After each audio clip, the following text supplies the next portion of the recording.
إن الحمد لله نحمده ونستعينه ونستغفره ونعوذ بالله من شرور أنفسنا ومن سيئات أعمالنا من يهده الله فلا مضل له ومن يضلل فلا هادي له وأشهد أن لا إله إلا الله وحده لا شريك له وأشهد أن محمدا عبده ورسوله أما بعد فإن خير الحديث كتاب الله وخير الهدي هدي محمد صلى الله عليه وعلى آله وسلم وشر الأمور محدثاتها وكل محدثة بدعة وكل بدعة ضلالة وكل ضلالة في النار. قال الله تبارك وتعالى وَلَقَدْ يَسَّرْنَا الْقُرْآنَ لِلذِّكْرِ فَهَلْ مِن مُدَّكِرٍ. میرے محترم دینی بھائیوں اور قابل احترام ماں اور بہنوں، اللہ رب العالمین نے ساری انسانیت کی ہدایت کے لیے قرآن کریم کو نازل کیا ہے۔ یہ وہ کتاب ہے جس سے انسان کے عقائد سدھرتے ہیں، انسان کی عبادات صحیح ہوتی ہیں، انسان کے اخلاق، اس کے آداب صحیح ہوتے ہیں، اس سے معاشرے کی اصلاح ہوتی ہے۔ انسان کا ظاہر ہو یا اس کا باطن ہو، ان دونوں کی اصلاح اور ان دونوں کی صفائی ستھرائی کے لیے اللہ رب العالمین نے قرآن کریم نازل کیا ہے۔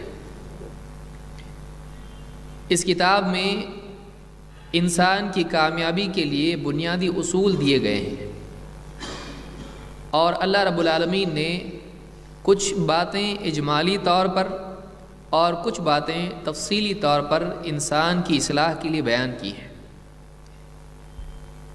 اللہ کے نبی صلی اللہ علیہ وسلم کو اللہ تعالیٰ نے 23 سال میں قرآن کریم عطا کیا۔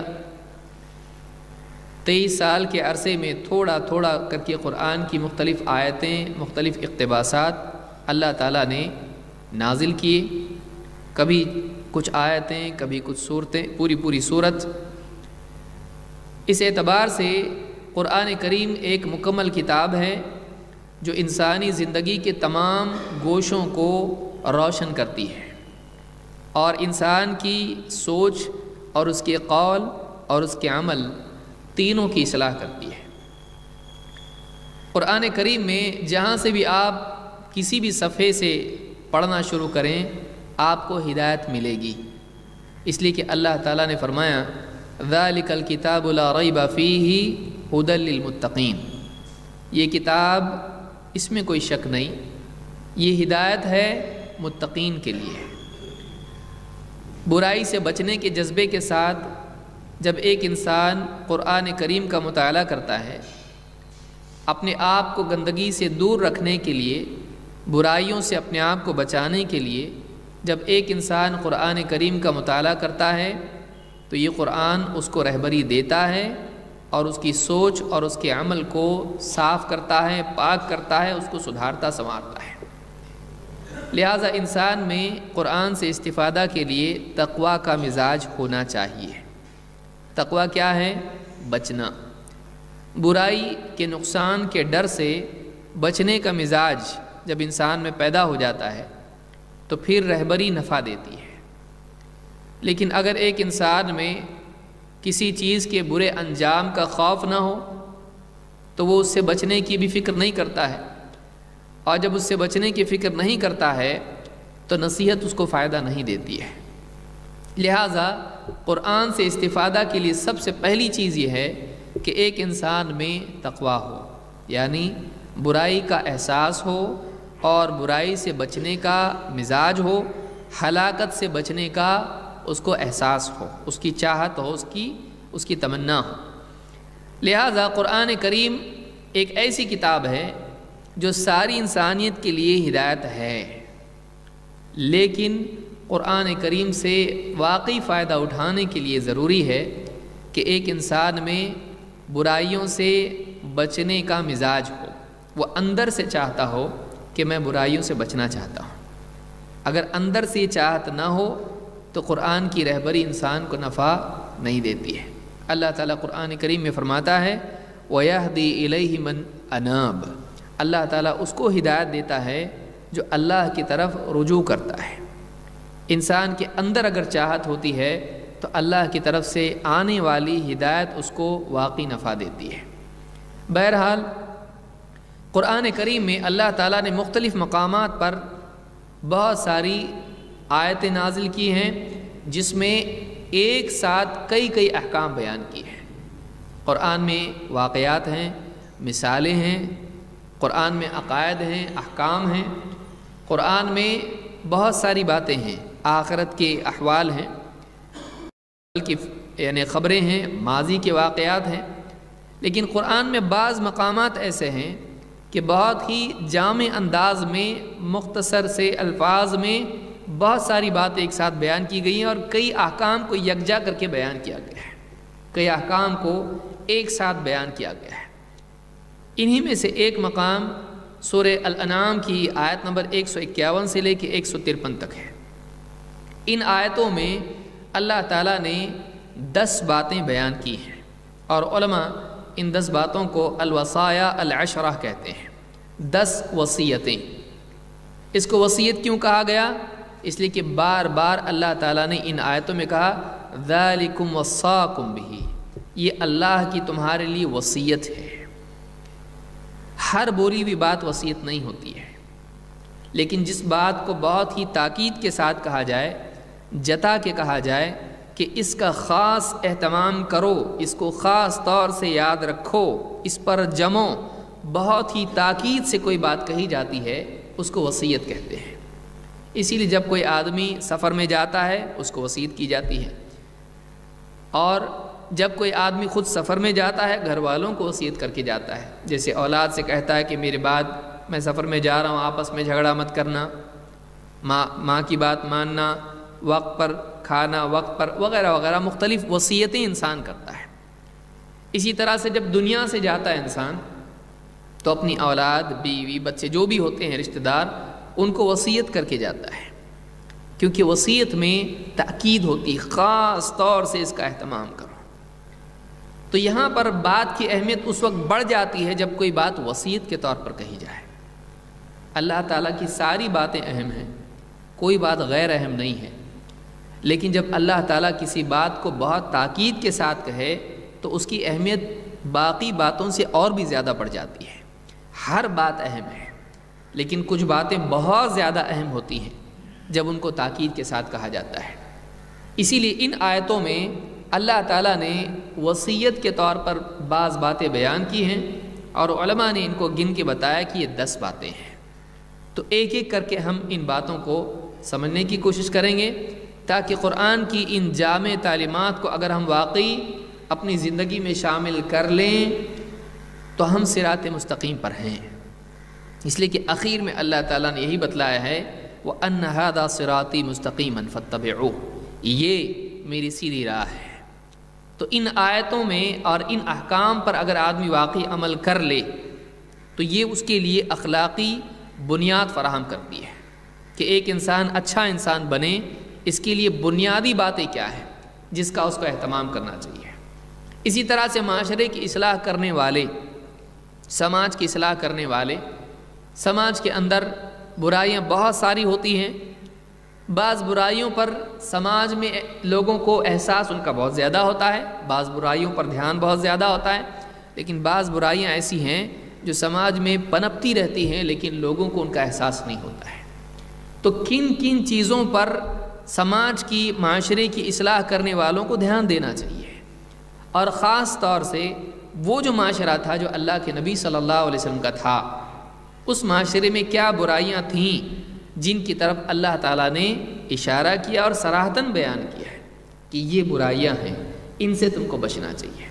تو ان آیتوں میں معاشرے کی برائیاں اور معاشرے کی اصلاح، ان برائیوں کی اصلاح کا ایک اجمالی خاکہ بیان کیا گیا ہے کہ یہ بیس ہے، جان کے اعتبار سے، خون کے اعتبار سے، مال کے اعتبار سے، اولاد کے اعتبار سے، اللہ کے اعتبار سے کیا کیا برائیاں انسان میں ہوتی ہیں، ان برائیوں سے بچنا چاہیے۔ تو یہ الوصایا العشرہ ہے، 10 وصیتیں اللہ کی طرف سے وصیتیں ہیں۔ اس کے پس منظر میں آپ دیکھیں گے کہ عرب کے لوگوں میں اپنی عقل اور اپنے ذاتی رجحان کی بنیاد پر کچھ چیزیں وہ آپس میں حرام مانتے تھے۔ مثلا قرآن کریم میں اللہ تعالیٰ نے ان کا حال بیان کیا تو اللہ نے فرمایا کہ وَقَالُوا مَا فِي بُطُونِ هَذِهِ الْأَنْعَامِ خَالِصَةٌ لِذُكُورِنَا وَمُحَرَّمٌ عَلَىٰ أَزْوَاجِنَا وَإِن يَكُن مَيْتَةً فَهُمْ فِيهِ شُرَكَاءُ۔ اللہ نے ان کی ایک برائی بیان کی مثلا تو کہا کہ عرب کے مشرکین کہتے ہیں کہ یہ جو ہمارے چوپائے ہیں سائبہ اور بحیرہ اور جو بھی جانور ان کے تھے جو وہ اپنے بتوں کے لیے چھوڑ دیا کرتے تھے، تو کہتے تھے کہ قالوا ما فی بطون هذه الانعام، ہمارے جو جانور ہیں ان کے جو پیٹ میں بچے ہوتے ہیں خالصۃ لذکورنا، ہمارے مردوں کے لیے خاص ہے، ہمارے صرف مرد ہی کھا سکتے ہیں، ومحرم علی ازواجنا، لیکن ہماری بیویاں ہماری عورتیں یہ نہیں کھا سکتی ہیں۔ یعنی جو جانور اپنے بتوں کے لیے وہ چھوڑ دیا کرتے تھے، تو یہ جو جانور جب ان میں سے کوئی بچہ ان کو ہوتا تو کہتے کہ یہ بچہ جب پیدا ہوگا اس کو صرف مرد کھا سکتے ہیں، عورتوں پر یہ حرام ہے، عورتیں نہیں کھا سکتی ہیں۔ لیکن وَإِن يَكُن مَيْتَةً فَهُمْ فِيهِ شُرَكَاءُ، ہاں لیکن اگر وہ بچہ مردہ پیدا ہو جائے، اونٹنی ہے اس سے مردہ بچہ پیدا ہو جائے تو ٹھیک ہے، مرد بھی کھا سکتے ہیں، عورتیں بھی کھا سکتی ہیں۔ تو مردہ تو کھا سکتے ہیں، لیکن اگر زندہ بچہ پیدا ہوا عورتوں کے لیے اس میں کوئی حصہ حق نہیں، اس کو صرف مرد کھا سکتے ہیں۔ تو اس طرح کے کئی احکام، یہ تو ایک مثال ہے، ایسے کئی معاملات تھے کہ انہوں نے بعض چیزوں کو اپنے اوپر حرام کر لیا تھا، بعض چیزیں مردوں کے لیے حرام، بعض چیزیں عورتوں کے لیے حرام، تو وہ حلال و حرام کے اعتبار سے اپنی عقل سے چیزوں کو حرام کر دیا کرتے تھے۔ اللہ نے بتلایا ایسا نہیں ہو سکتا ہے، تم اپنی عقل سے حرام کر لو چیزوں کو، نہیں۔ اصل حرام کیا ہے، اصل برائی کیا ہے؟ یہ کہ فلاں چیز تم اپنے لیے حرام کر دو، فلاں چیز عورتوں کے لیے حرام کر دو، پورے سماج کے لیے کچھ چیزیں حرام کر دو، نہیں۔ اصل برائی کیا ہے، اصل حرام کیا ہے، آؤ میں تم کو بتاتا ہوں۔ تو اس پس منظر کو سامنے رکھتے ہوئے، اس سماج کی یہ جو حالت ہے، اس حالت کو سامنے رکھتے ہوئے اللہ نے یہ آیتیں نازل کی ہیں جو ہم آج جس کا مطالعہ ہم کرنے والے ہیں۔ اللہ تعالیٰ نے فرمایا قُلْ تَعَالَوْا أَتْلُ مَا حَرَّمَ رَبُّكُمْ عَلَيْكُمْ، اے نبی کہیے تعالوا، آؤ، تعالوا، آؤ، أَتْلُ مَا حَرَّمَ رَبُّكُمْ عَلَيْكُمْ، میں تمہیں پڑھ کے سناتا ہوں، اتلو تلاوت کر کے بتلاتا ہوں، ما حرم ربکم علیکم، کہ واقعی تمہارے رب نے تم پر کیا حرام کیا ہے۔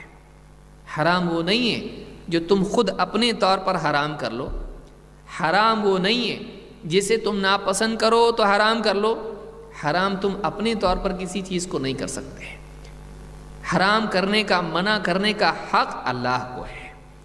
تو اللہ نے کیا حرام کیا ہے اس طرف تو تمہارا دھیان نہیں، لیکن تم نے اپنے سماج میں جو چیزیں حرام اپنے طور پر کر لی ہیں، تم اس کا بہت ہی پالن کرتے ہو، تم اس کی بہت پابندی کرتے ہو، لیکن اصل چیز جو اللہ نے حرام کی ہے تم کو اس کا احساس نہیں ہے۔ تو ایک برائی سماج میں ہوتی ہے کہ سماج اپنے طور پر کچھ چیزوں کو برا مان لیتا ہے، لیکن اللہ تعالیٰ نے جو کہ ہمارا پروردگار ہے، ہمارا مالک ہے، اس مالک نے جو چیزیں ہم پر حرام کی ہیں، جو منع کی ہیں، جو اس کے نزدیک بری ہیں، سماج میں اس کا احساس نہیں ہوتا ہے۔ سماج کا جو بگاڑ ہے، اس کی بگاڑ کی ایک بنیادی بات یہ ہے کہ سماج میں کچھ چیزیں برے کے طور پر پنپ جاتی ہیں، یہ برا ہے، یہ نہیں ہونا چاہیے، اور اس کی پابندی بہت زیادہ ہوتی ہے، اس کا اہتمام بہت زیادہ ہوتا ہے، لیکن اللہ نے جس چیز کو منع کیا ہے، اللہ نے جس چیز کو برا قرار دیا ہے، اس کا اتنا اہتمام نہیں ہوتا ہے۔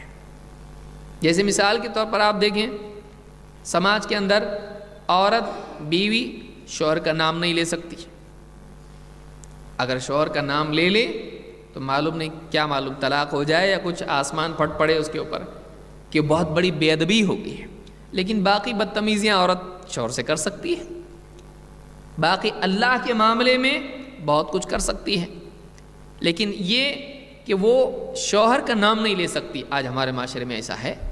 ایسی کئی برائیاں ہیں کہ جس کو سمجھا جاتا ہے کہ یہ لازم ہے، یہ حرام ہے، یہ منع ہے. جیسے مثال کے طور پر اذان ہو رہی ہے تو لوگوں کے نزدیک ہے اس وقت میں ٹی وی چالو نہیں ہونا چاہیے، ٹی وی آن نہیں ہونا چاہیے، تو فوراً آواز بند کرو. سب مل کے اگر فلم دیکھ رہے ہیں اور اذان ہونے لگے تو گھر کے سب لوگ کیا کہیں گے؟ آواز بند کرو. فلم چلتی رہے لیکن خالی بند کیا ہونا چاہیے؟ آواز بند ہونا چاہیے. جیسی اذان ختم ہو گئی پھر سے آواز. یعنی فلم فی نفسی ہی بری نہیں، لیکن صرف کیا ہے کہ اذان بھی چل رہی اور گانا بھی بج رہا ہے، نہیں ہونا چاہیے. عید کے دن آپ دیکھیے کہ جیسی اذان ہونے لگے، عشاء کی اذان ہو رہی ہے یا مغرب کی ہو رہی ہے یا فلاں اذان ہو رہی ہے، اذان ہو رہی ہے کا مطلب کیا ہے؟ اب تمہارا پورا ڈانس اور پورا وہ سب بند کرو. جیسی اذان ختم ہو گئی پھر سے سٹارٹ کر دیں گے.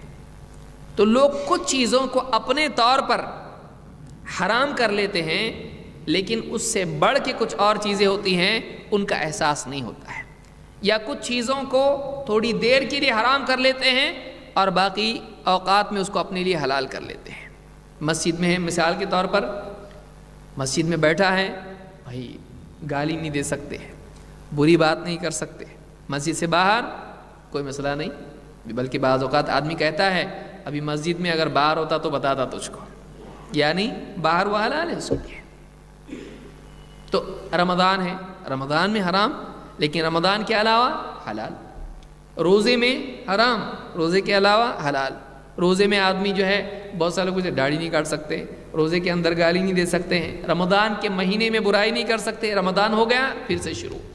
لوگ اپنے طور پر حلال و حرام کی تقسیم کر لیتے ہیں. اللہ نے فرمایا ایسا نہیں چلے گا. یہ حق کس کا ہے؟ یہ اللہ کا ہے.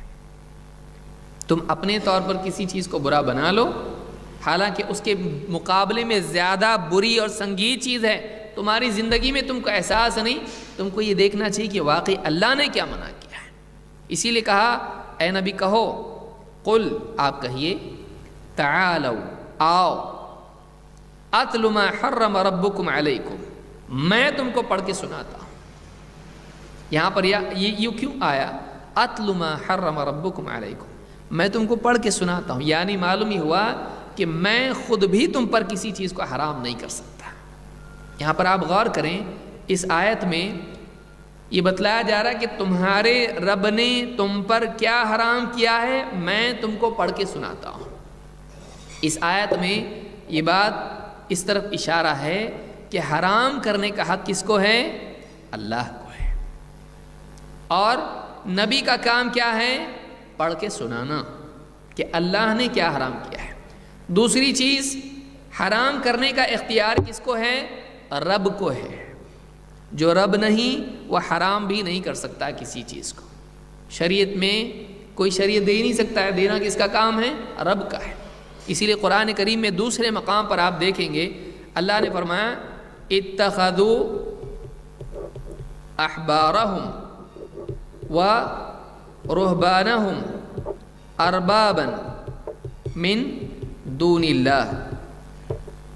یہ اہل کتاب کی بات ہو رہی ہے. کیا بات ہے؟ انہوں نے بنا لیا اپنے احبار کو اور اپنے رہبان کو. احبار کو اپنے عالموں کو، یہودی کے عالم کو کہتے ہیں احبار، ان کے عالموں کو احبار کہا جاتا ہے. اور رہبان عیسائیوں کے جو دنیا ترک کرنے والے زاہدین اور عباد ہوتے ہیں ان کو رہبان کہا جاتا ہے. تو یہودیوں کے عالم اور عیسائیوں کے تاریک دنیا اور زہد میں اور عبادت میں لگے رہنے والے عابد، عالم اور عابد، یہودیوں کے عالم اور عیسائیوں کے عابد. تو ان لوگوں نے کیا کر دیا؟ ان کو رب بنا لیا. ارباب رب کی جمع ہے، من دون اللہ، اللہ کے سوا. انہوں نے اپنے عالموں اور عابدوں کو اللہ کے سوا اپنا رب بنا لیا. کیسے؟ عدی بن حاتم کی حدیث میں اللہ کے نبی صلی اللہ علیہ وسلم سے عدی بن حاتم رضی اللہ تعالیٰ روایت کرتے ہیں. اس روایت میں انہوں نے گلے میں صلیب لٹکا رکھی تھی، پہلے عیسائی تھے مسلمان ہوئے، اور صلیب ہٹائی نہیں گلے سے۔ اللہ کے نبی صلی اللہ علیہ وسلم کی خدمت میں پہنچے تو آپ نے دیکھ کے کہا اے عدی اپنے گلے سے اس وثن کو نکال پھینکو، اس بت کو اپنے گلے سے نکال پھینکو، معبود ہے یہ۔ اور کہتے ہیں کہ جب میں قریب آپ کے گیا تو آپ یہ آیت پڑھ رہے تھے اتخذوا احبارہم ورہبانہم اربابا من دون اللہ، کہ اہل کتاب نے، یہود و نصارہ نے اپنے عالموں اور عابدوں کو اللہ کے سوا اپنا رب بنا لیا، اللہ کے مقابلے میں اپنا رب بنا لیا۔ کہتے ہیں میں نے کہا اللہ کے رسول ایسا تو معاملہ ہمارا نہیں تھا، یعنی ہم اپنے عالموں کو، عابدوں کو اللہ کے مقابلے میں رب نہیں مانتے تھے، یعنی ہم نے ان کو رب کا مقام نہیں دیا تھا، ہم ان کو رب کہہ کے نہیں پکارتے تھے، ان کو اپنا رب نہیں سمجھتے تھے۔ کہا بلکہ ایسا تو تھا۔ کہا وہ کیسے؟ کہا دیکھو کیا ایسا نہیں تھا کہ اللہ کی حلال کی ہوئی چیز کو وہ حرام کر دیتے، تم حرام مان لیتے، اور اللہ کی حرام چیز کو وہ حلال کر دیتے، تم حلال مان لیتے، ایسا تھا کہ نہیں تھا؟ کہا ایسا تو تھا۔ کہا پھر یہی تو ان کو رب بنانا ہے، یہی تو ان کی عبادت ہے، فَتِلْكَ عِبَادَتُهُمْ، یہی ان کو رب بنانا ہے، یعنی اللہ کے حرام کو حلال اور اللہ کے حلال کو حرام اگر تمہارا عالم کر دیتا، تمہارا عابد کہہ دیتا اس طرح سے، تم مان لیتے اس کو۔ تو یہ اختیار تم نے ان کو دے رکھا تھا، ان کو اختیار ہے کہ کسی چیز کو حلال کر دیں، کسی چیز کو حرام کر دیں جس کو اللہ نے حلال و حرام کیا ہے۔ کیا تم ایسا نہیں مانتے تھے؟ ہاں۔ کہا یہی تو ان کی عبادت کرنا ہے، یہ ان کو رب بنانا ہے۔ تو معلوم ہی ہوا کہ یہ کسی عالم کا، مفتی کا، بلکہ نبی کا بھی اختیار نہیں ہے کہ وہ اپنی طرف سے کسی چیز کو حرام قرار دیں۔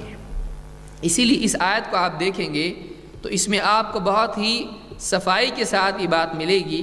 اللہ تعالیٰ ڈائریکٹلی بھی کہہ سکتا تھا اللہ نے یہ حرام کیا ہے، نہیں، کہا دیکھو آپ کہیے آؤ تعالو اتلو، میں تم کو پڑھ کے سناتا ہوں، یعنی یہ میرا کلام نہیں ہے، یہ میری طرف سے نہیں ہے، میں کسی اور کی بات تم کو پڑھ کے سنا رہا ہوں۔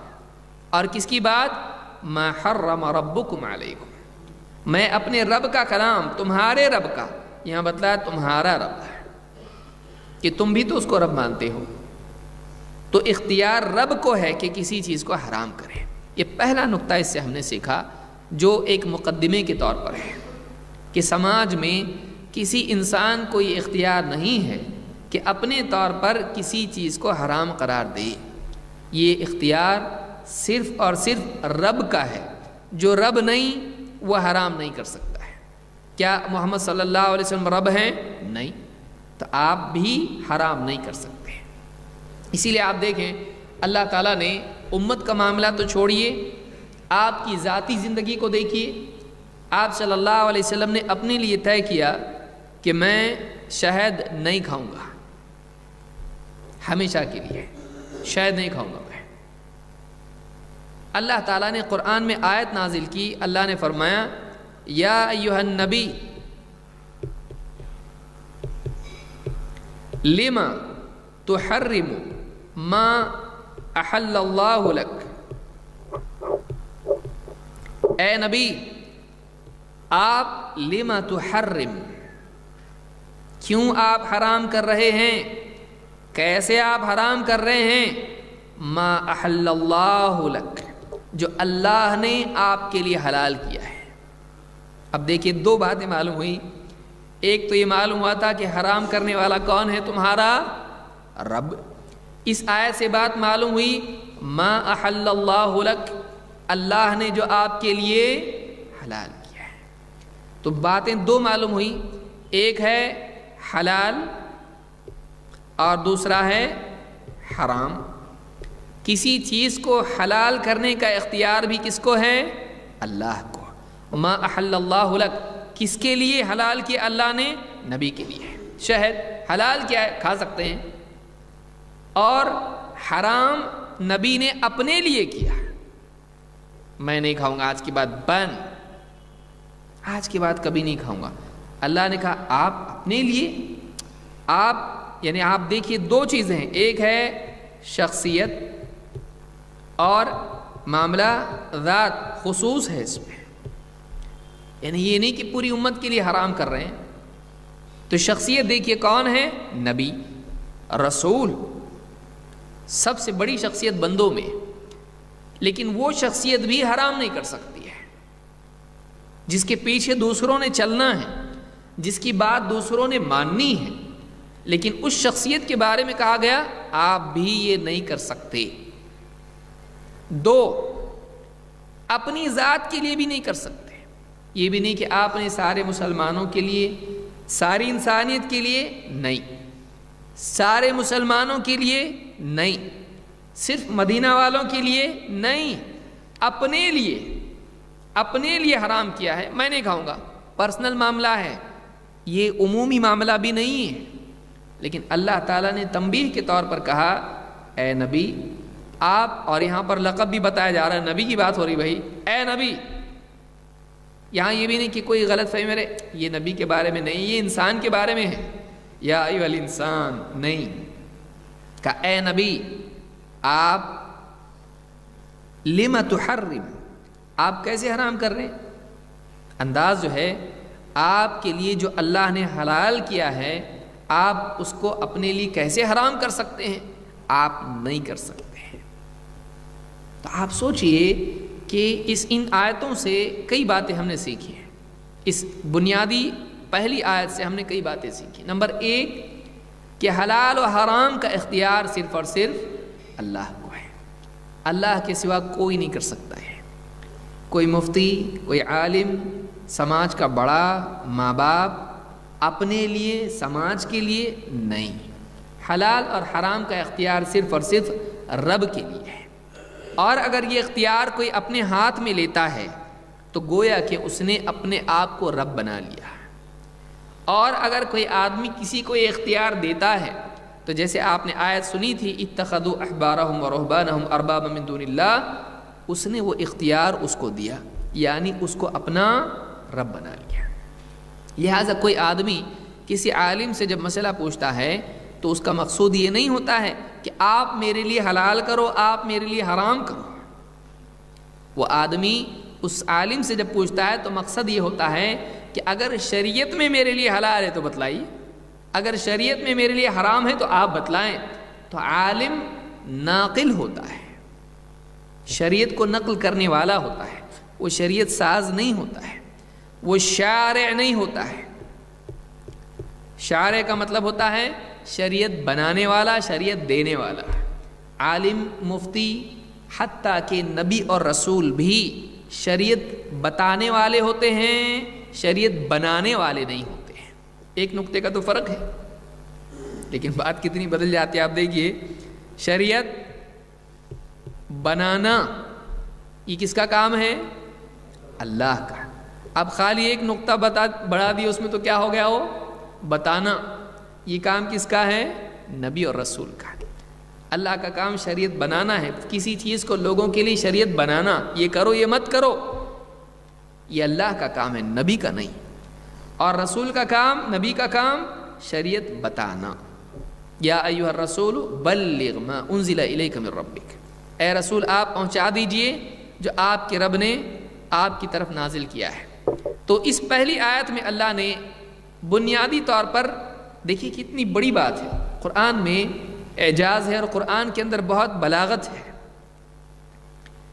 ان کی طرف ان کے اوپر تنقید ہے کہ تم اپنے طور پر چیزوں کو حرام کر لیتے ہو، ادھر آؤ میں تم کو بتاتا ہوں۔ تو اے نبی آپ لوگوں کو کہو آؤ، اس سے معلوم یہ ہوا تعالو، تمہارا کام یہ تھا کہ تم نبی کے پاس آتے، رسول کے پاس آتے اور معلوم کرتے کہ اللہ نے کیا حرام کیا ہے۔ تم کو ہونا تو یہ چاہیے تھا، تم نے اپنے طور پر حرام کر لیا، تم نے اپنا اختیار مان لیا۔ یہ اختیار تو خود نبی کو بھی نہیں ہے، نبی تم کو پڑھ کے بتائے گا کہ رب نے کیا حرام کیا ہے، نبی اپنے طور سے نہیں کر سکتا ہے۔ تو اس میں کئی باتیں سمجھ میں آئیں کہ انسان کا کام ہے کہ وہ حلال و حرام کے لیے کس کی طرف رجوع کرے؟ اللہ کے نبی صلی اللہ علیہ وسلم کی طرف، اور نبی اپنے طور پر بھی نہیں کریں گے، نبی بتلائیں گے کہ اللہ نے کیا حرام کیا ہے، اور حرام کرنے کا اختیار کس کو ہے؟ رب کو ہے، سب کو نہیں ہے، کس کو ہے؟ رب کو ہے۔ تو اللہ تعالیٰ جس چیز کو چاہے حلال کریں، جس کو چاہے حرام کریں۔ اب دیکھیے مثال کے طور پر اللہ تعالیٰ نے رمضان کے مہینے میں دن کے وقت میں اللہ تعالیٰ کھانے کو حرام کر دیتا ہے۔ کھانا جائز ہے؟ نہیں۔ ایک آدمی صحت مند ہے، بیمار نہیں، اور مقیم ہے، مسافر نہیں، اور کوئی عذر اس کے پاس شریعت کا نہیں ہے، نہ بوڑھا ہے، نہ حاملہ ہے، نہ کچھ اس طرح کا مسئلہ ہے جس میں بیماری کا پہلو پایا جائے، وہ صحت مند ہے، اس کے لیے دن میں کھانا کیا ہے؟ حرام۔ کھانا حلال ہے، فی نفسہ ہی، روٹی حلال، سالن حلال، سب حلال، لیکن وہ کھا سکتا ہے دن میں نہیں۔ کس نے حرام کیا؟ اللہ نے۔ یہ اختیار اللہ کا ہے۔ اللہ چاہے تو ایک حلال چیز کو حرام کر دے۔ اور ایک آدمی سفر میں ہے، توشہ ختم ہو چکا ہے، اور ایسے وقت میں اس کے پاس کھانے کے لیے کچھ بھی نہیں ہے۔ اب ایسے وقت میں اس کو ڈر ہے کہ کہیں اس کی جان نہ نکل جائے، کمزوری سے ایک دم لاغر ہو چکا ہے، خوف ہے اپنے اوپر کہ اگر میں اسی حال میں رہا تو ہو سکتا ہے میں مر جاؤں۔ اس وقت میں مردار جو کہ شریعت میں حرام ہے، اللہ تعالیٰ نے اس کے لیے حلال کر دیا ہے۔ تو مردار مجبوری میں اللہ حلال کرتا ہے، اور ایک حلال کھانا روزے کی حالت میں اللہ حرام کر دیتا ہے۔ اللہ کو اختیار ہے۔ یہ کون کرے گا؟ رب۔ رب کے معنی کیا ہے؟ رب کے معنی ہے مالک۔ رب کے معنی کیا ہے؟ مالک۔ اور وہ ایسا ہی نہیں کہ بس مالک ہو، وہ الگ مالک ہے۔ یہ ایسے مالک کی طرح نہیں جیسے دکان میں آپ کسی کے پاس کام کر رہے ہیں، دکان کا مالک ہے لیکن وہ آپ کا مالک ہے، واقعی تو وہ نہیں ہے آپ کا مالک، کیونکہ آپ کا وجود، آپ کا رزق، آپ کی صحت اور شفا اور آپ کی زندگی میں تصرف وہ نہیں کرتا ہے۔ آپ پارٹ ٹائم اس کے پاس جاتے ہو، کام کرتے ہو، آپ کو کام کی تنخواہ دیتا ہے، وہ آپ کا مالک نہیں ہے۔ اس نے آپ کا وقت لیا ہے اور اس کے پیسے آپ کو دے رہا ہے، لیکن مالک واقعی کون ہے؟ وہ اللہ ہے۔ سر سے لے کے پاؤں تک جسم دینے والا اللہ ہے، زندگی دینے والا اللہ ہے، رزق دینے والا اللہ ہے، زندگی میں خوشی، غم، راحت، تکلیف جس طرح چاہے تصرف کرنا اس کی مرضی۔ انا للہ و انا الیہ راجعون، وہ مالک ہے۔ تو ہمارا مالک جو ہے یہ رب، ہمارا اللہ ہے۔ وہ جس چیز کا ہم کو چاہے حکم دے، جو چیز چاہے حلال کرے، جو چیز چاہے حرام کرتے ہیں۔ کوئی آدمی کہے اللہ نے میوزک کیوں حرام کر دی؟ بعض لوگ دیکھیے یہ بنیاد سمجھیں اس کو، قرآن میں غور کرنا۔ قرآن کو ہم سرسری طور پر پڑھ لیتے ہیں، لیکن واقعی اگر ایک ایک حصے پر غور کریں تو اس میں معارف اور معانی ہم کو سمجھ میں آئیں گے۔ آدمی کہتا ہے مثلا کہ میوزک کیوں حرام؟ ہم کو تو کوئی برائی نہیں لگتی، اور سینٹیمنٹل میوزک، اس سے تو اور بھی غزل، کتنا بھی ٹینشن رہو میں غزل سنتا ہوں نا، بہت سکون لگتا ہے ایک دم۔ تو سکون بھی غلط کیا؟ میوزک کیوں حرام سمجھ میں نہیں آتا ہے، کیا پرابلم ہے؟ ٹھیک ہے بھائی، ڈسکو ایک دم ڈھائیں ڈھائیں نہیں، لیکن سائیں سائیں یہ بھی حرام۔ تو بعض اوقات انسان، بعض لوگوں کی سمجھ میں نہیں آتا ہے، ان کو ایسا لگتا ہے کہ کوئی برائی تو لگ رہی نہیں اس میں۔ ٹھیک ہے بھائی، ایسی غزل بھی نہیں جس میں عورت کا تذکرہ ہو، بیوی کا ہو، بیوی کا بھی نہ ہو، نیکیوں والی باتیں ہوں، نماز پڑھا کرو، ایسی غزل کوئی رہتی ہے، ٹھیک ہے بنا لیا کسی نے اور اس کو گا رہا ہے، اور میوزک کے ساتھ میں کیا برائی ہے؟ اس سے دل کے جذبات بڑھ جاتے ہیں۔ میری توبہ۔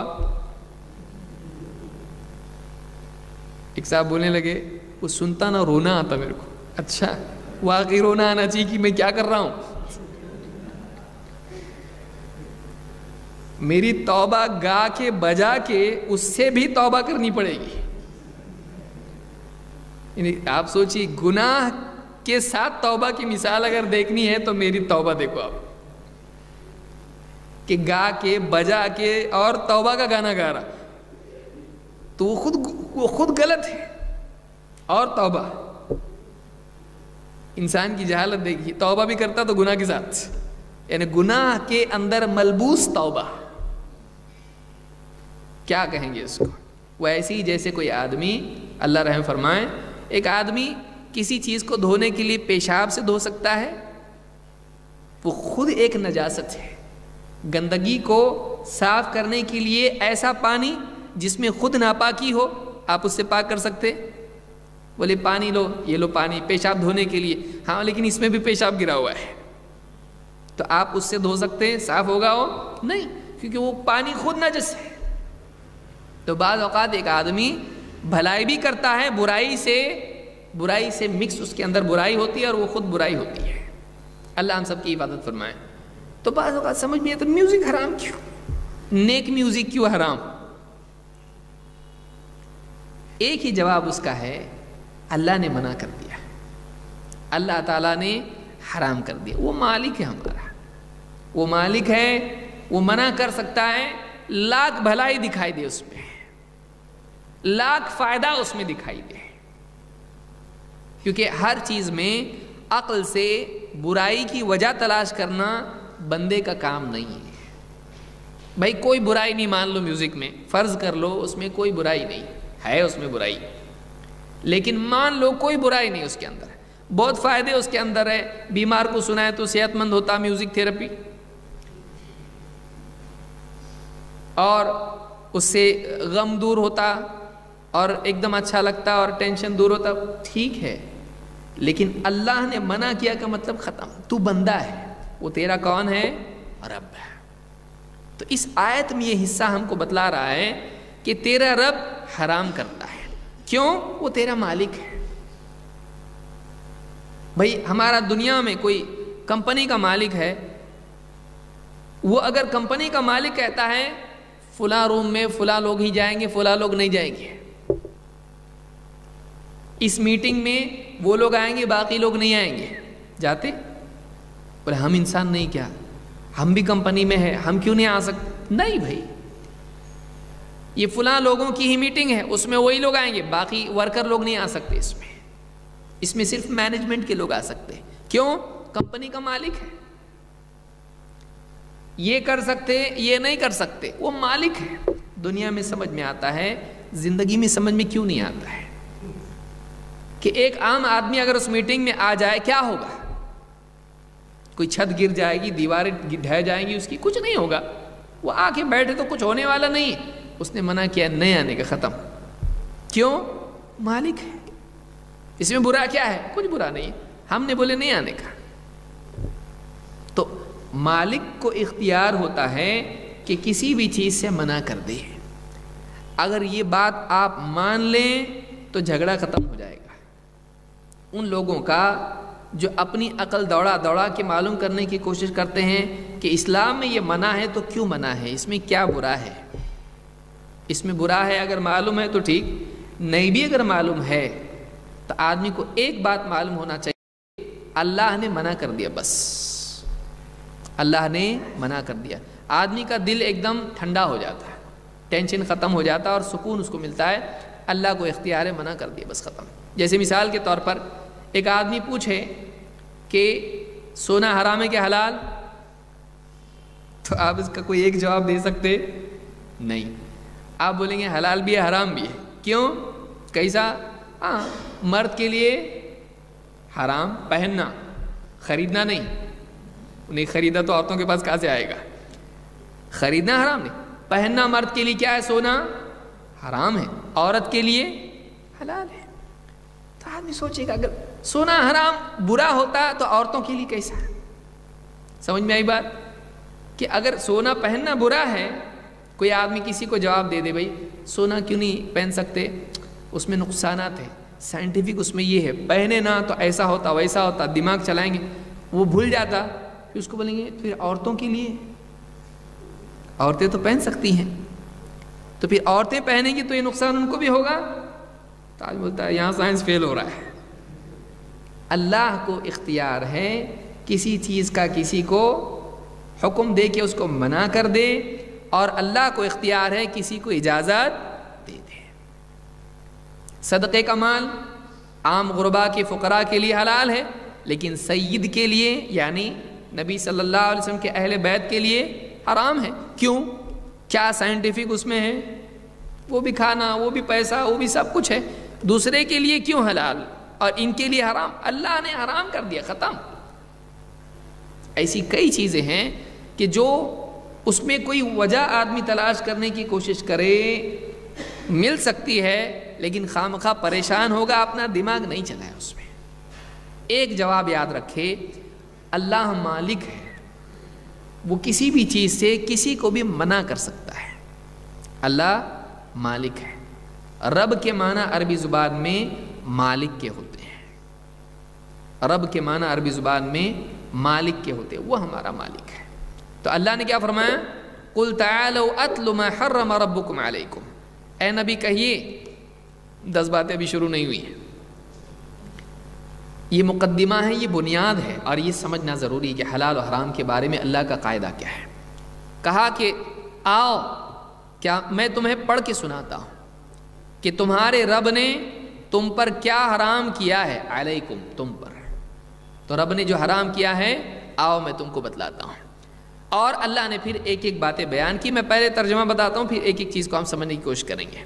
اللہ نے فرمایا اللہ تشرکوا بہ شیئا، اللہ نے تم کو حکم دیا ہے کہ تم اللہ کے ساتھ کسی چیز کو شریک نہ کرو۔ نمبر 2 وبالوالدین احسانا، اور یہ حکم دیا ہے کہ تم والدین کے ساتھ، ماں باپ کے ساتھ احسان کا سلوک کرو۔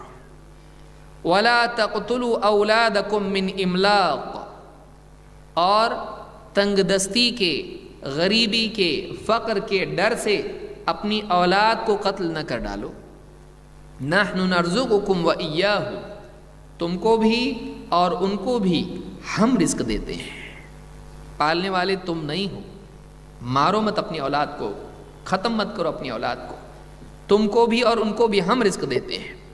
ولا تقربوا الفواحش ما ظہر منها وما بطن، اور بے حیائی کے قریب ہی مت جاؤ، چاہے وہ کھلی ہوئی ہو، ظاہر ہو یا چھپی ہوئی ہو۔ ولا تقتلوا النفس التي حرم الله الا بالحق، اور کسی جان کو قتل مت کرو جس کا قتل کرنا اللہ نے حرام کر دیا ہے، ہاں مگر یہ کہ حق کے ساتھ قتل کر سکتے ہو۔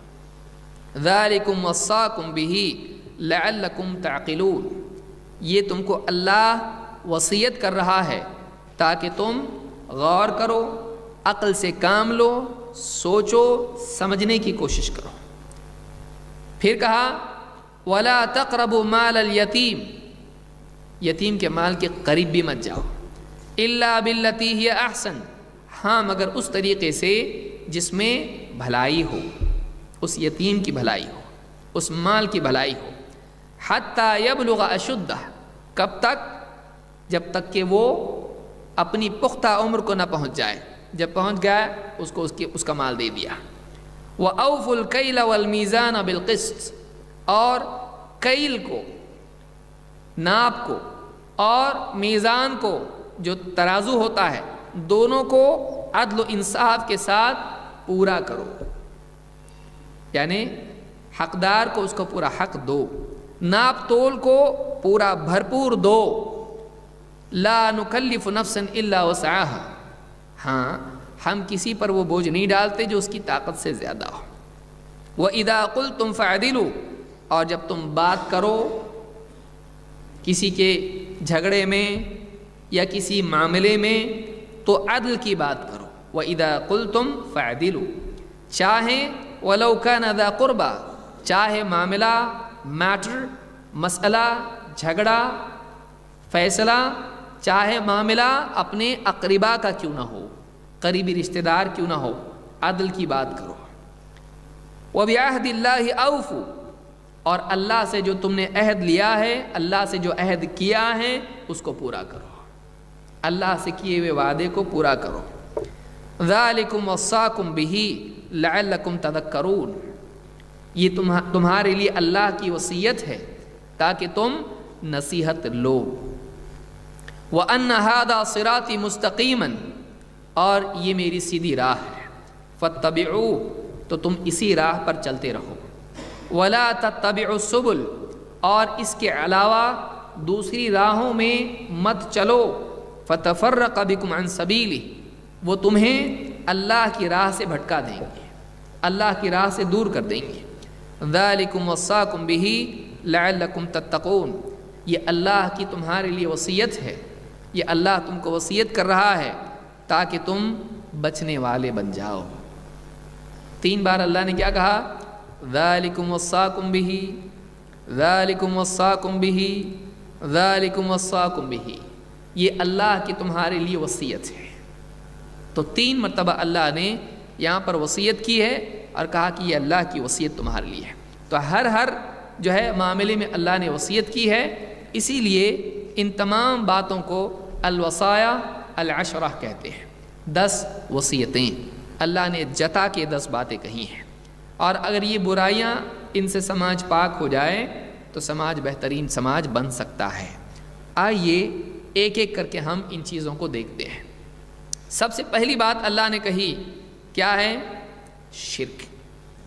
سب سے پہلی برائی جو اللہ نے حرام کی ہے وہ شرک ہے، اور اللہ نے فرمایا قُلْ تَعَالَوْا أَتْلُ مَا حَرَّمَ رَبُّكُمْ عَلَيْكُمْ أَلَّا تُشْرِكُوا بِهِ شَيْئًا، آؤ میں تم کو بتلاتا ہوں کہ واقعی تمہارے رب نے تم پر کیا حرام کیا ہے، اللہ کے ساتھ شرک مت کرو۔ یہ جانور حرام، وہ کپڑا حرام، یہ چیز حرام، چھوٹی چھوٹی چیزوں میں تم پڑے ہوئے ہو، شرک حرام ہے، تم کو اس کا احساس نہیں۔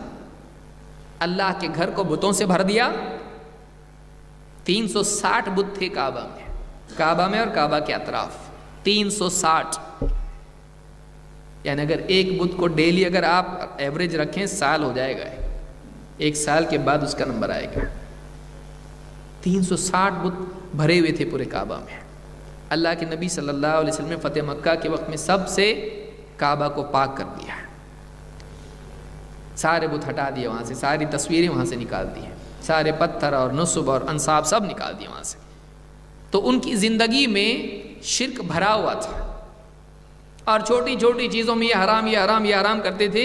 سب سے بڑا حرام یہ ہے، اسے بات معلوم ہوئی کہ زندگی میں سب سے بڑی برائی اگر کوئی ہو سکتی ہے اور سب سے بڑا حرام اگر کوئی ہے تو پہلے کس کو بیان کیا گیا؟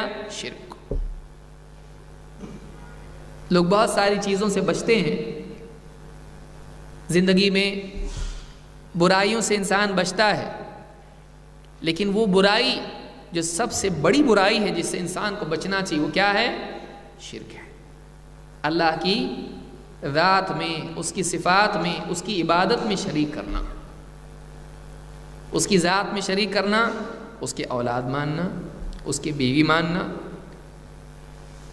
اللہ تعالیٰ کی صفات میں شریک کرنا، جیسا وہ سنتا ہے فلاں پکارنے پر فلاں بھی سنتا ہے، وہ اولاد دیتا ہے تو یہ بھی دے سکتا ہے، اس کی عبادت میں شریک کرنا، اس کو پکارنے کی بجائے یا اس کو پکارنے کے ساتھ ساتھ دوسروں کو بھی پکارنا، ان سے بھی دعا کرنا، دعا عبادت ہے۔ تو اللہ کی ربوبیت ہو یا اللہ تعالیٰ کے اسماء و صفات ہو یا اللہ کی عبادت ہو، کسی بھی چیز میں شریک نہیں کرنا چاہیے اللہ کے ساتھ کسی اور کو۔ یہاں پر اللہ نے فرمایا اللہ تشرکوا بہ شیئا، شیئا اس کو کہتے ہیں کہ النکرہ فی سیاق النفی۔ عربی زبان کا قاعدہ ہے کہ نکرہ عربی زبان میں الشیء اور شیئن، د کے بغیر اور دی جسے انگلش میں کہتے ہیں، تو کسی اسپیسیفک چیز کے لیے د آتا ہے اور کسی بھی چیز کے لیے آتا ہے۔ تو عربی زبان میں قاعدہ ہے کہ نیگیٹو جملہ جب ہو لا اور اس میں نکرہ آئے بغیر الف لام کے تو وہ تمام چیزوں کو اپنے اندر شامل کر لیتا ہے۔ یہ قاعدہ عربی زبان کا، کہتے ہیں النکرہ فی سیاق النفی تعم، کہ ایک ایسی چیز جو عام ہو اور اس میں یعنی ایسا معاملہ ہو جس میں نفی کا ہو، جسے اللہ نے کہا اللہ نے تم پر حرام کیا ہے، اللہ نے تم کو حکم دیا ہے کہ تم اس کے ساتھ کسی بھی چیز کو شریک نہیں کرو گے، یہ سب آ گیا اس کے اندر، کسی چیز کو تم اس کے ساتھ شریک نہیں کرو گے، فرشتے کو نہیں، نبی اور رسول کو نہیں، ولی کو نہیں، ستاروں کو نہیں، پیڑ پتھروں کو نہیں، دھاگے اور کسی صلیب کسی چیز کو نہیں، یعنی کسی ایک چیز کو بتایا نہیں اللہ نے کہ تم اللہ کے ساتھ بتوں کو شریک نہیں کرو گے، بس نہیں، اللہ تعالیٰ نے کسی خاص چیز کا تذکرہ نہیں کیا، بلکہ اللہ نے اس کو کھلا چھوڑ دیا، تم اللہ کے ساتھ کسی چیز کو شریک نہیں کرو گے۔ اللہ نے بتایا نہیں کس چیز کی بات ہو رہی ہے، کہا کسی بھی چیز کو نہیں، اللہ کے ساتھ کچھ شریک نہیں کرو گے۔ تو یہاں پر اللہ نے اشارہ دے دیا کہ اللہ کے ساتھ شریک کرنے لائق کوئی چیز نہیں ہے، نہ شخصیت، نہ پیڑ پودے، نہ پتھر، نہ آسمان کی چیز، نہ زمین کی، نہ درمیان کی، نہ جن، نہ پری، نہ فرشتہ، نہ رسول، نہ نبی، نہ ولی، کوئی نہیں، جاندار ہو بے جان ہو، اللہ کے ساتھ کسی کو نہیں، حتیٰ کہ تصوراتی چیز بھی نہیں ہے، انسان کے تصور میں کوئی چیز ہو وہ بھی تم شریک نہیں کر سکتے اللہ کے ساتھ، حتیٰ کہ بڑا شرک بھی نہیں چھوٹا بھی نہیں۔ ایک تو ہے بڑا شرک کہ آدمی پتھر کو سجدہ کرے، دوسرا یہ کہ قبلہ رخ ہو کے اللہ کو سجدہ کرے، لیکن چاہت یہ ہو کہ دوسرا آدمی دیکھ کے کہے کیا لمبا سجدہ کرنے والا آدمی ہے، تو وہ بھی نہیں ہو۔ اللہ تشرکوا بی شیئا، دکھاوا چھوٹا شرک ہے، چھوٹا شرک بھی نہیں، اللہ تشرکوا بہ شیئا، اللہ کے ساتھ تم کسی چیز کو شریک نہیں کرو گے، بڑا شرک بھی نہیں کرو گے، چھوٹا شرک بھی نہیں کرو گے، بڑی شخصیت کو بھی شریک نہیں کرو گے، چھوٹی شخصیت کو بھی نہیں، جاندار بھی نہیں، بے جان بھی نہیں، عظیم بھی نہیں، صغیر بھی نہیں، کچھ نہیں۔ تو آپ دیکھیے یہاں پر آ رہا شیء، کچھ نہیں۔ تو پہلی برائی جو اللہ تعالیٰ نے یہاں پر بیان کی وہ یہ اللہ کے ساتھ شرک نہیں، سب سے بڑی ساری برائیوں کی جڑ تو یہ ہے۔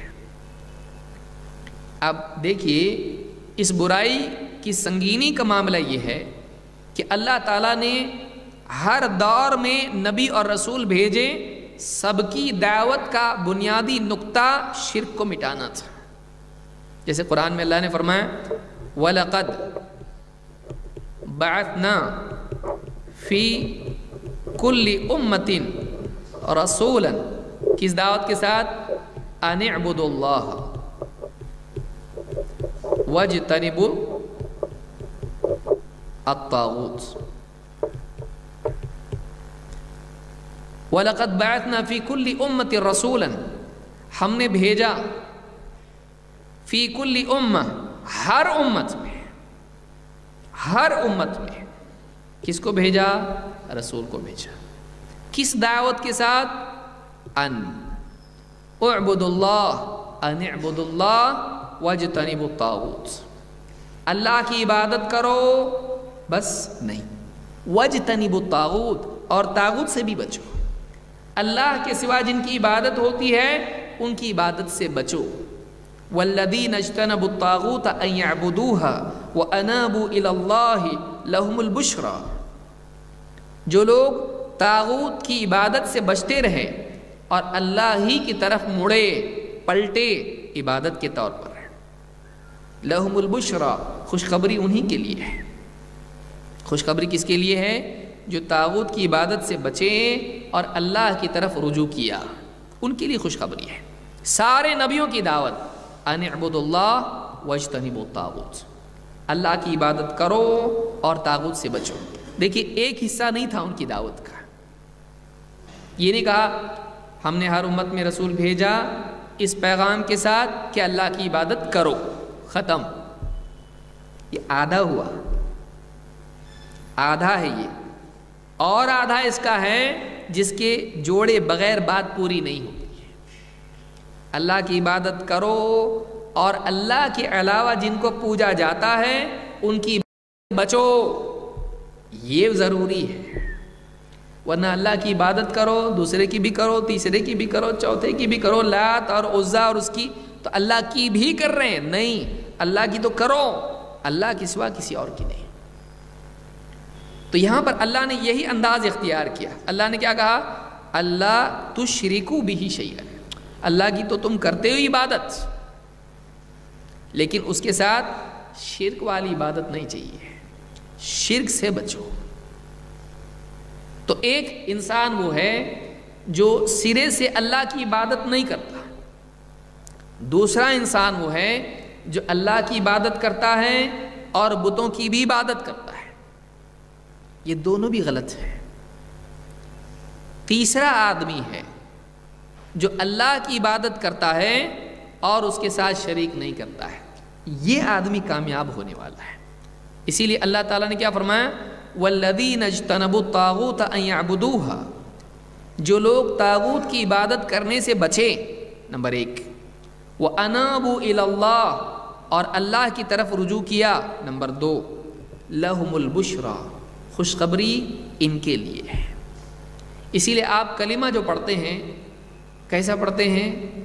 لا الہ الا اللہ، کوئی عبادت کے لائق نہیں ہاں مگر اللہ ہے۔ تو آپ انکار بھی کرتے ہیں اور اقرار بھی کرتے ہیں، آپ یہ نہیں بولتے ہیں اللہ عبادت کے لائق ہے، ہمارا کلمہ ایسا نہیں ہے، اللہ تو ہے ہی ہے، پر دوسروں کا انکار کر کے اندر آ،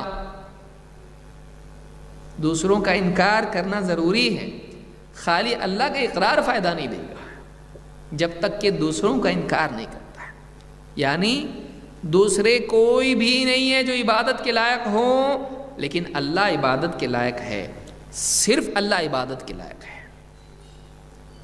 اس کو کہتے ہیں اثبات اور نفی۔ تو پہلے نفی ہے اور اس کے بعد اثبات ہے، پہلے سب صاف نہیں، سب کا ریجیکشن، اور اس کے بعد اللہ تعالیٰ کا اقرار ہے۔ تو ایک آدمی اگر غیر اللہ کا انکار نہیں کرتا ہے عبادت کا اور اللہ کی عبادت کا اقرار کرتا ہے، اللہ کے نزدیک مقبول نہیں ہے۔ کیوں؟ اس لیے کہ ابھی تک اس نے شرک کی نفی نہیں کی۔ جیسے کسی کے بارے میں کہا جائے کہ دکان کس کی؟ اپنی ہے، مطلب اپنی یا پارٹنرشپ میں ہے نا، دوسرا بھی ہے، تو اپنی بولنے سے دوسرے کی نفی ہوئی نہیں، لیکن ایسا بولا اپنی ہے اور کوئی پارٹنر اس میں نہیں ہے، ہاں تو اب اپنی ہے، ورنہ کیسا؟ اپنی دکان ہے، 50% اپنا ہے، 50% اس کا ہے، تو اپنی بھی ہے، اپنی بھی نہیں، اپنی ہی تو اپنی ہے۔ اللہ رب العالمین کے ساتھ کسی کو شریک کرنا اللہ تعالیٰ کے حصے کو بھی کھونا ہے، اللہ کو ایسا نہیں چاہیے۔ اسی لیے کیا کہا؟ منع کس سے کیا؟ یہ نہیں کہا اللہ کی عبادت کرو، اللہ نے کہا اللہ کی عبادت میں، اللہ کی کسی بھی معاملے میں شرک مت کرو۔ اسی لیے کہا، یہ بھی نہیں کہا کہ اللہ کی صرف عبادت میں شرک مت کرو۔ شرک دیکھیے، شرک عبادت میں بھی ہو سکتا ہے اور غیر عبادت میں بھی ہو سکتا ہے۔ اسی لیے کیا کہا؟ اللہ تشرکو بہی، کیونکہ بہی جو ہے رب کی طرف اس کی ضمیر ہے، کیونکہ عربی زبان کا یہ بھی قاعدہ ہے کہ جب کوئی ضمیر آئے جس کو پروناؤن کہتے ہیں، وہ آخری نام کے ساتھ جڑتا ہے۔ تو یہاں پر اللہ تعالیٰ کا تذکرہ ہو رہا ہے، تو اللہ کے ساتھ شریک مت کرو، اللہ تشرکو بہ شیئا، اللہ کے ساتھ کسی چیز کو شریک مت کرو، لیکن کس چیز میں؟ اللہ کی ذات میں شریک مت کرو کہ تم اللہ تعالیٰ کے لیے بیٹا ماننے لگو، اللہ کا ساجھی ماننے لگو، اللہ جیسا ماننے لگو، اللہ کی ذات میں شرک نہیں، اللہ کی صفات میں، اللہ کی جو صفات ہیں جیسا اللہ ہے اس میں سے ایک یا کئی صفات دوسرے کے لیے ویسی مت مانو۔ بھائی اللہ بھی سنتا ہے، ہم بھی سنتے ہیں، آپ کوئی آدمی کہہ دو اللہ بھی سن رہا ہم بھی سن رہے تو ہم تو اللہ جیسے ہو گئے، نعوذ باللہ، نہیں۔ بندہ رات میں، دن میں، جنگل بیابان میں، مسجد میں آواز سے چپ کے گونگا، بولنے والا، بچہ بڑا چھوٹا، کوئی بھی کسی بھی زبان میں اللہ کو پکارے، اللہ اس کو سنتا ہے۔ ایسا کوئی ہے؟ آج دنیا میں آپ دیکھیں بعض لوگ اہل قبر کو پکارتے ہیں، اولیاء اللہ کا احترام کرنا چاہیے، لیکن ان کو پکارنا مدد کے لیے، آپ دیکھیے ایک جتنے بھی نیک لوگ دنیا میں ہوتے ہیں ان کو فلاں زبان آتی فلاں نہیں آتی، ایک زبان آتی تو دوسری نہیں آتی ہے۔ اب یہ جو پکار رہا ہے فلاں اللہ والے کو، اس کی زبان ان کو آتی ہے، پہلی بات تو آواز پہنچے گی ان تک، اس کی کیا دلیل ہے؟ دوسری بات، آواز اگر فرض کر لو پہنچ بھی گئی تو اس کی زبان ان کو آتی ہے، لیکن اللہ رب العالمین اس کو کسی ترجمے کی ضرورت نہیں ہے، کسی بھی زبان میں پکارو اللہ تعالیٰ اس کو سنتا ہے۔ چپ کے زکریا علیہ السلام نے اللہ تعالیٰ سے دعا کی ہے، ذکر رب، کیا اللہ نے فرمایا نا، اذ نادى ربه نداء خفیا، اذ نادى ربه نداء خفیا، اپنے رب کو پکارا چپ کے دعا کی، لیکن کیسے؟ ایک دم سرگوشی کے ساتھ۔ اللہ تعالیٰ نے اس کو بھی سنا، یا زکریا انا نبشرک بغلام، اے زکریا ہم تم کو بیٹے کی خوشخبری دیتے ہیں۔ اللہ دیتا ہے، اللہ سنتا بھی ہے اور دیتا بھی ہے۔ تو اللہ تعالیٰ کی صفات میں کسی کو شریک کرنا یہ بھی شرک ہے، اور اللہ کی عبادت میں شریک کرنا کہ جو معاملہ اللہ کے ساتھ سجدہ اللہ کو ہونا چاہیے اللہ کے علاوہ کریں، شرک ہے، اللہ کی عبادت میں ہے۔ نظر اللہ تعالیٰ کے نام کی ہونا چاہیے، کسی اور کے نام کی نظر کریں، شرک ہے۔ دعا اللہ تعالیٰ سے کرنا چاہیے، اللہ کے علاوہ کسی اور سے آدمی دعا کرے، دعا عبادت ہے، لہذا شرک ہوا۔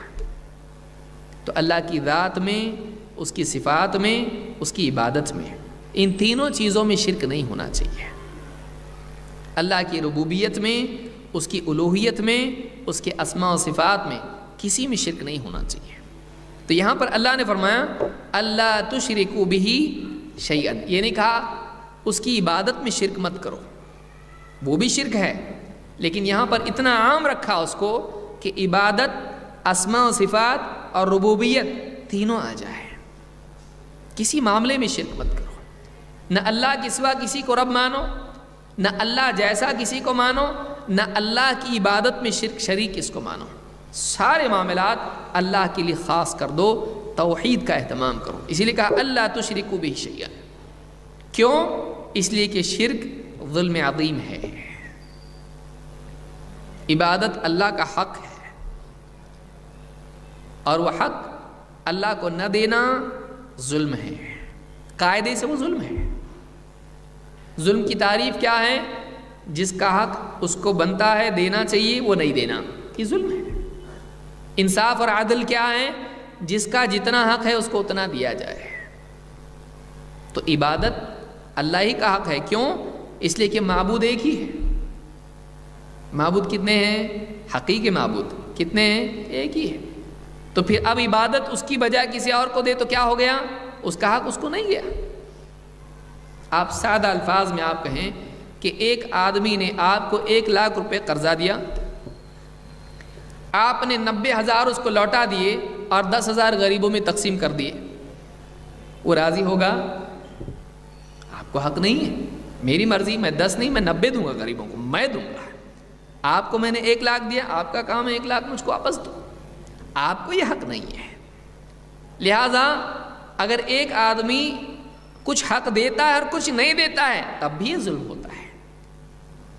تو ایک انسان اللہ کی عبادت میں کسی کو شریک نہ کرے، اور اگر کرتا ہے یہ کیا ہو گیا؟ ظلم، اور عظیم ہو گیا۔ کیوں؟ اس لیے کہ اللہ عظیم ہے، وہو العلی العظیم۔ تو جیسی بڑی ذات ہوگی ظلم بھی اسی درجے کا ہوگا۔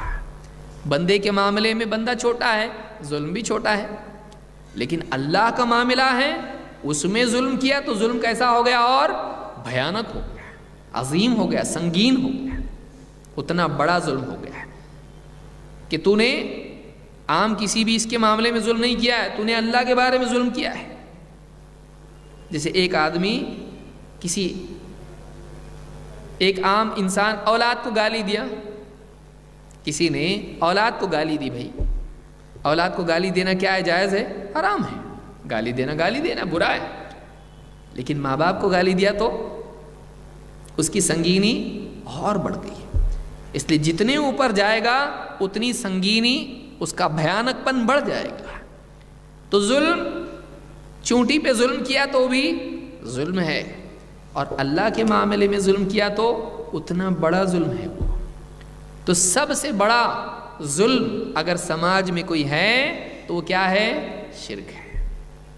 اسی لیے ان لوگوں کو بھی غور کرنا چاہیے جو کہتے ہیں ادھر ظلم ہو رہا ہے، مسلمانوں پہ ادھر ظلم ہو رہا ہے، بلا شبہ اس کے لیے حکومتوں کو کچھ کرنا چاہیے کہ مسلمانوں پر جہاں بھی ظلم ہوتا ہے اس ظلم سے ان کو نکالیں، لیکن اس بارے میں یہ بھی ذہن میں رہے کہ اللہ تجھ کو بندوں کے بارے میں، مسلمانوں کے ظلم کی اتنی فکر ہے، اللہ کے معاملے میں دنیا میں ظلم ہو رہا ہے، اس ظلم کی تجھ کو فکر نہیں ہے۔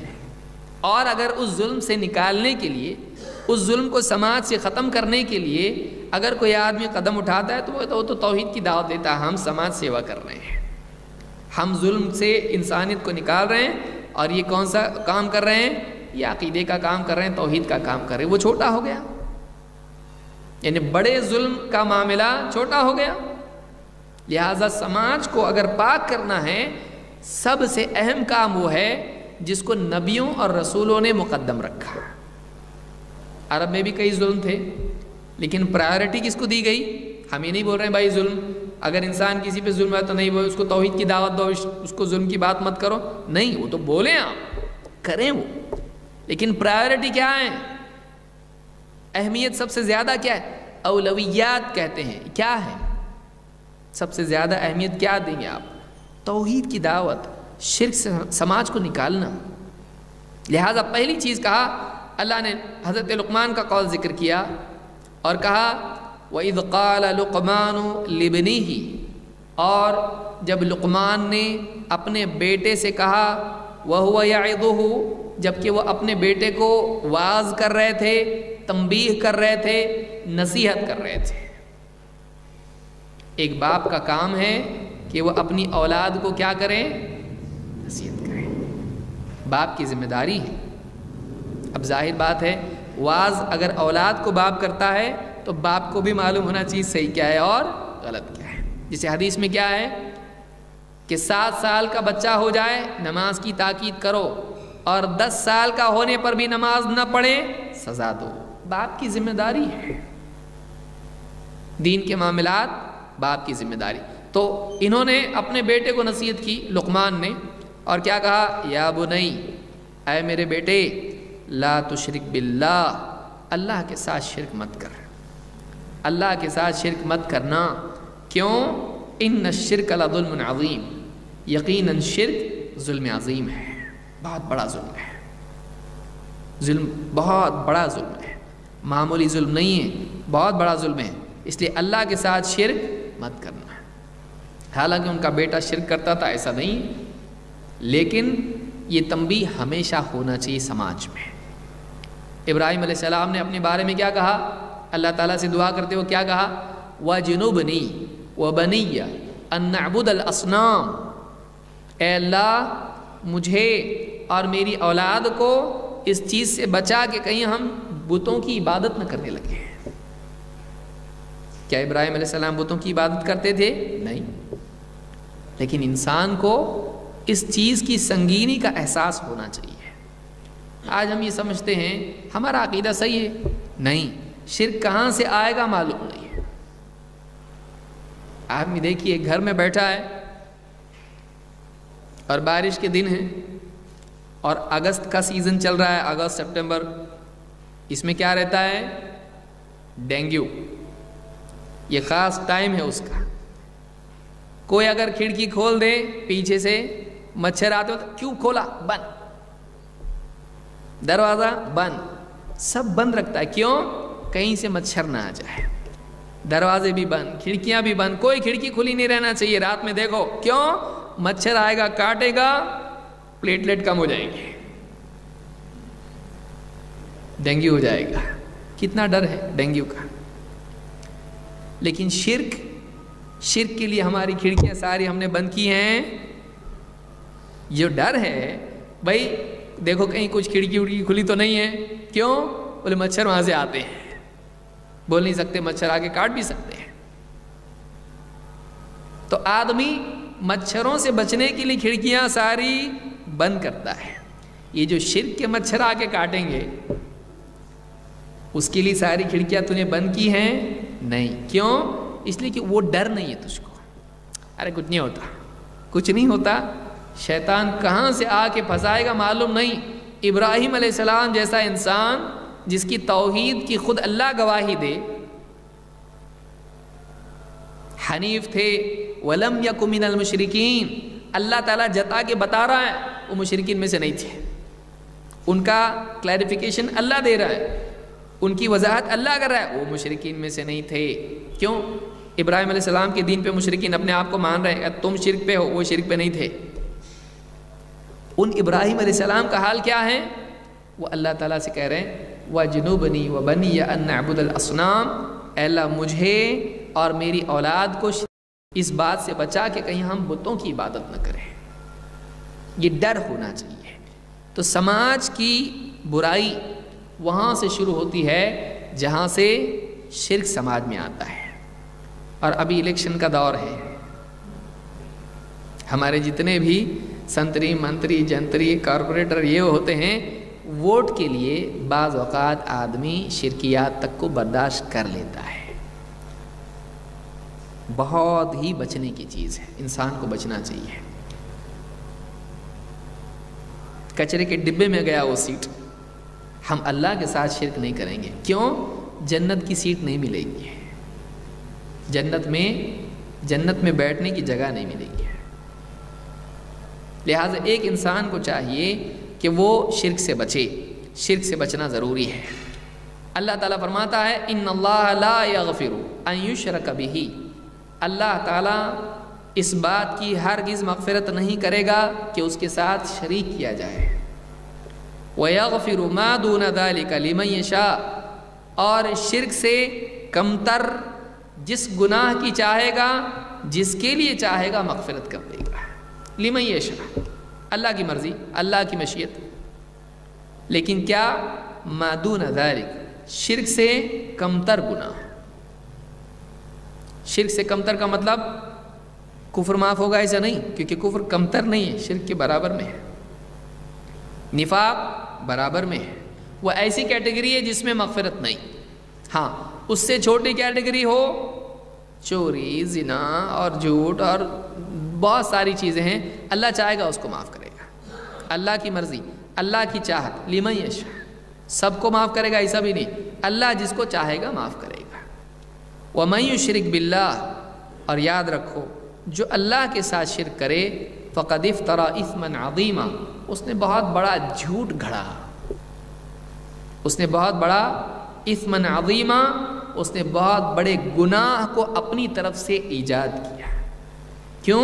اس لیے کہ کائنات میں شرک کی گنجائش نہیں ہے۔ ساری کائنات کس کے آگے جھکی ہوئی ہے؟ اللہ کے آگے ہے۔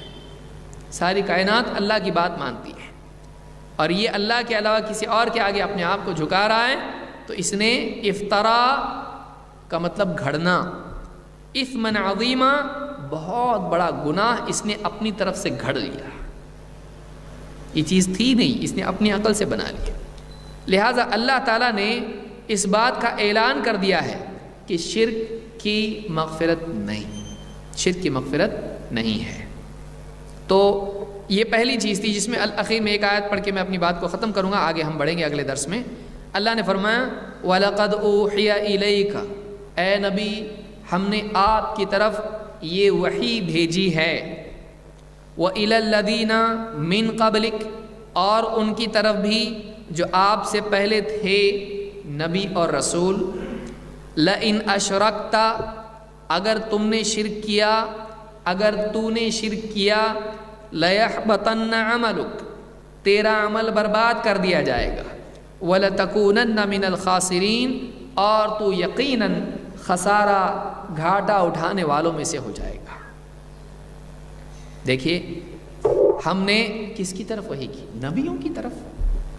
ہر نبی سے کہا گیا یہ انبیاء سے ہوتا ہے شرک؟ نہیں، نبی تو شرک سے نکالنے کے لیے آتے ہیں، لیکن اللہ نے یہاں بتلایا دوسرے تو چھوڑو، بالفرض ہوگا نہیں ایسا، لیکن قاعدہ ہے، کوئی بھی ہو، لئن اشرکتا، نبیوں سے خطاب کر کے کہا گیا اگر تم نے بھی شرک کیا ہوتا، لئن اشرکتا لیحبطن عملک، ہم آپ کا عمل بھی برباد کر دیتے ہیں، وَلَتَكُونَنَّ مِنَ الْخَاسِرِينَ، اور آپ خسارہ اٹھانے والوں میں سے ہو جاتے ہیں۔ نبی شرک نہیں کرتے ہیں، قاعدہ ہے۔ اللہ نے یہاں بتلایا کہ یہ قاعدہ ایسا ہے کہ کسی بھی شخصیت کے لیے چاہے کتنی بھی بڑی شخصیت کیوں نہ ہو بدلے گا نہیں۔ بڑی سے بڑی شخصیت بھی اگر شرک کرے تو اس سے بھی وہ قاعدہ بدلے گا نہیں، لئن اشرکتا لیحبطن عمل۔ اسی لیے دوسری جگہ اللہ نے کہا وَلَوْ أَشْرَكُوا لَحَبِطَ عَنْهُمْ مَا كَانُوا يَعْمَلُونَ، اگر وہ شرک کرتے تو ان کا سارا عمل برباد کر دیا جاتا۔ تو یہاں پہ معلوم ہوتا ہے کہ شرک کسی کے لیے معاف نہیں ہے، شرک کسی کے لیے معاف نہیں ہے۔ اس لیے یہ 3 آیتیں ہم نے دیکھیں، جس سے معلوم ہوا، نمبر پہلی آیت سے معلوم ہوا کہ شرک ظلم عظیم ہے۔ اصل ظلم سماج میں جتنے بھی نیتا کھڑے ہوتے ہیں ظلم مٹانے کے لیے کھڑے ہوتے ہیں، شرک مٹانے کے لیے کوئی کھڑا نہیں ہوتا ہے، بلکہ چھوٹے ظلم سے نکالنے کے لیے بڑا ظلم کر لیتے ہیں۔ عجیب بات ہے نا، غور کیجئے کبھی اس کے اوپر۔ تو پہلی چیز جو سماج کو شرک سے نکالنا، یہ اصل بڑے ظلم سے نکالنا ہے۔ 2، شرک ایسی بڑی برائی ہے کہ اس کی مغفرت نہیں، لہٰذا یہ سب سے بڑی حرام چیز ہے جس سے انسان کو نکالنا چاہیے۔ شراب پی رہا، جوا کھیل رہا، برائی ہے، اس سے نکالو، پہلے شرک سے نکالو۔ کیوں؟ وہ معاف ہو سکتا ہے، یہ معاف نہیں ہوگا۔ نمبر 3، بڑی سے بڑی شخصیت ہو اگر شرک کرے، شرک سے نیکیاں بھی برباد ہو جاتی ہے۔ نہ صرف یہ کہ یہ خود ایک گناہ ہے، یہ ایسا گناہ ہے جو پوری نیکیوں کو ڈبو دیتا ہے۔ یہ ایسا گناہ ہے جو پوری نیکیوں کو ڈبو دیتا ہے۔ یہ ایسا بوجھ ہے کہ کسی کشتی میں لے کے بولے اس کو لے جاؤ پار، یہ پوری کشتی کو ڈبو دے گا، یہ پوری کشتی کو ڈبو دے گا۔ تو جس کشتی میں شرک ہوگا اس کو ڈبو دے گا۔ تو ایسا لوڈ لے کے جاتا آدمی کدھر؟ نہیں۔ لہٰذا یہ شرک ایسی برائی ہے کہ ساری نیکیوں کو برباد کر دیتا ہے، اس لیے شرک سے بچنا ضروری ہے۔ لہٰذا سماج کی اصلاح کے لیے جو 10 باتیں اللہ نے بیان کی، ان میں پہلی بات آج ہم نے دیکھی، اور وہ کیا ہے؟ شرک۔ اسی لیے اللہ نے فرمایا قُلْ تَعَالَوْا أَتْلُ مَا حَرَّمَ عَلَيْكُمْ رَبُّكُمْ، آؤ میں تمہیں پڑھ کے سناتا ہوں کہ تمہارے رب نے تم پر کیا حرام کیا ہے۔ پہلی چیز یہ ہے کہ تم اللہ کے ساتھ کسی چیز کو شریک نہیں کرو گے، یہ پہلا حکم ہے۔ ان میں سے پہلی حرام چیز، سب سے بڑی حرام چیز، اس سے بھی اس کی عظمت معلوم ہوتی ہے کہ سب سے پہلے حرام چیزوں کا ذکر کیا تو کس کا کیا؟ شرک کا کیا، جس کے بارے میں آج عموماً لوگوں میں احساس نہیں ہے۔ باقی برائیاں تو لوگوں کو معلوم ہے، شرک کی برائی ابھی تک معلوم نہیں ہے، پہلے اللہ نے اس کو ذکر کیا ہے۔ اللہ تعالی ہم کو مزید علم حاصل کرنے کی توفیق دے اور قرآن کریم کا مطالعہ کرنے کی توفیق عنایت فرمائے۔ اقول ھذا استغفر اللہ لی و لکم۔